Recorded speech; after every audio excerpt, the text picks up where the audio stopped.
యేసుక్రీస్తునాథునియందు మికిలి ప్రియ సహోదరి సహోదరులారా, జీవస్వరం అనుదిన దేవవాక్య పరిచయంలోనికి మీకందరికీ స్వాగతం, సుస్వాగతం.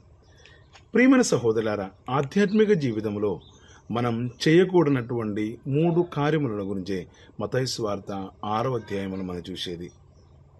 ఒకవేళ చేయకూడనటువంటి అని చెప్పినప్పుడు మీరు అడుగుతారు, మరి ఎందుకు చేయకూడదని? ఎందుకంటే మనం అందరం ఇప్పుడు సోషల్ మీడియా యొక్క కాలంలో ఉన్నాము. ప్రతి దానికి మన ఫోటోలు పెడుతున్నాము. ఫోటోలు పెట్టి మనమందరం ప్రతి ఒక్కరిని కూడా ఆకట్టుకోవడానికి, మన మీద ఉన్నటువంటి వారి యొక్క గౌరవాన్ని పెంచుకోవడానికి, అభిప్రాయాన్ని పెంచుకోవడానికి ప్రయత్నం చేస్తున్నాము.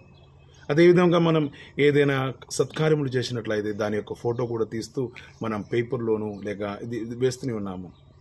ప్రియులారా, దానిలో తప్పు అనేది ఎక్కడ పడుతుందంటే, ఫోటో తీసుకోవడం లేక పేపర్లో పెట్టడం అది ఒక తప్పుగా కావడం లేదు. ఎందుకంటే మనం దానిని అకౌంట్ చేసుకోవాలండి. మనకు విరాళాలు ఇచ్చిన వాళ్ళకు చూపెట్టడానికి మనకు అవసరం ఉంది. కానీ తప్పు ఎక్కడ వస్తుందంటే, మనం చేస్తున్నటువంటి ప్రతి పనిని కూడా ఈ యొక్క ఉద్దేశంతో మనం చేసినప్పుడు, మన యొక్క పేరు కోసం మనం చేస్తున్నట్లయితే అది తప్పుగా మారుతుంది.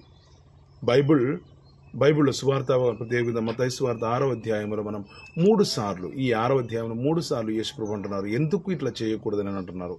4వ వచనములను, 6వ వచనములు, 18వ వచనములను కూడా యేసుప్రభు అంటున్నారు, రహస్యములలా గుర్తించు, దేవుడు మీకు బహుమానం వసుకుతారని.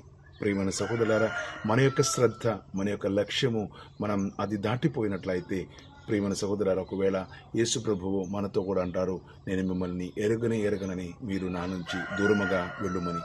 ప్రియులారా, ఈ యొక్క సువార్త భాగం మనకు ఒక హెచ్చరికనే.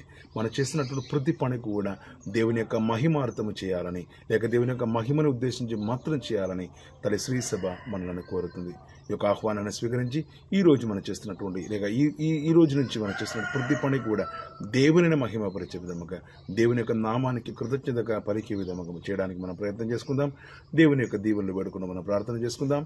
ఇప్పుడును ఎప్పుడును ఎల్లప్పుడును ఆమేన్.